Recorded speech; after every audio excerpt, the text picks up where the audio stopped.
KCR SIT విచారణపై మరోసారి స్పందించిన BRS working president KTR 7,000 పైచిలుకు గ్రామాల్లో సీఎం దిష్టిబొమ్మలు తగలబెట్టారని చెప్పారు. ఆనాటి ఉద్యమ స్ఫూర్తి గుర్తొచ్చిందన్నారు. మమ్మల్ని తట్టి లేపిన రేవంత్ రెడ్డికి ధన్యవాదాలంటూ కాంగ్రెస్ పాలనపై తీవ్రస్థాయిలో విమర్శలు గుప్పించారు.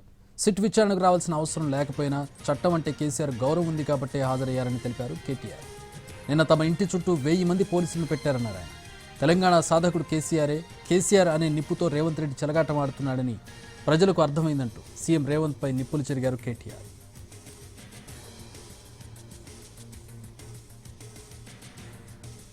ప్రభుత్వానికి పరిపాలన చేయడం రావడం లేదన్న కేటీఆర్ మేడారం జాతర నిర్వహణలో విఫలమయ్యారని మండిపడ్డారు.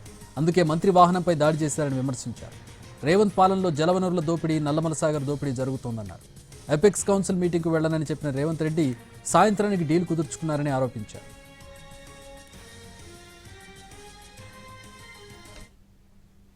సింగరేణి కుంభకోణం మేము బయటపెట్టామన్న కేటీఆర్ ఈ విషయంలో వాస్తవాలు బయటపెట్టాలని డిమాండ్ చేశామని చెప్పారు. సైట్ విజిట్ సర్టిఫికేట్ ఎవరికి ఇచ్చారో వాస్తవాలు బయటపెట్టండి డిమాండ్ చేశారు. సుజన్ రెడ్డి కాల్ డేటా బయటపెడితే అన్ని వాస్తవాలు తెలుస్తాయన్నారు. మంత్రి పొంగులేటి శ్రీనివాసరెడ్డి కొడుకు రౌడీలను వేసుకుని వెళ్తే సీఐ హబీబుల్లా ఖాన్ కేసు పెట్టినట్టు తెలిపారు. కేసు పెట్టిన సీఐను ట్రాన్స్ఫర్ చేశారని ఆరోపించారు. బీజేపీపై కూడా కేటీఆర్ విమర్శలు గుప్పించారు. బీజేపీ రాష్ట్ర అధ్యక్షుడు మీడియా ముందుకు వచ్చి మాట్లాడే పరిస్థితి లేదన్నారు. రాష్ట్రంలో అన్ని మున్సిపాలిటీలు గెలవబోతున్నామని ధీమా వ్యక్తం చేశారు.